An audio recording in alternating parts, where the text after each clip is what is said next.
अहिले वीरगञ्जमा ठूलो सडक विस्तार अभियान सुरु भएको छ, तर त्यसको मूल्य जनताले तिर्दैछन्। घर तुले वाला हमर घर के जुर्माना चाहिए त केस करे तर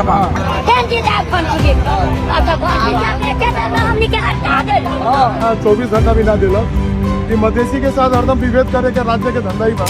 नमस्कार जनतामा, वीरगञ्जमा करिब 1200 भन्दा बढी घर, दुकान र संरचना हटाउँदैछन्। बिहानैदेखि बुलडोजर लगाएर भत्काउन काम सुरु गरेको छ।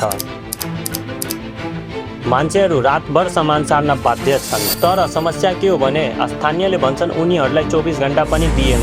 त्यसैले अहिले प्रोटेस्ट र असन्तुष्टि बढ्दैछ।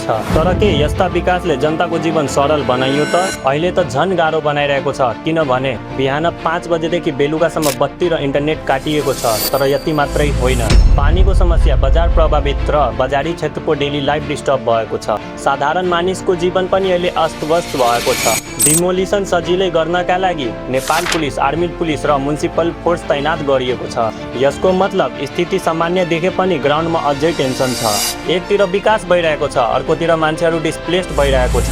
यो केवल 25 मिटरको सडक विस्तार होइन, यो economic transformation plus social tension हो।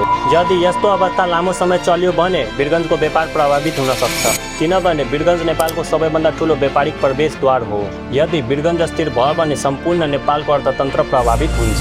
तपाईको विचार के हो? यो विकास सही हो कि गलत? तल कमेन्टमा भन्नुहोस्। धन्यवाद।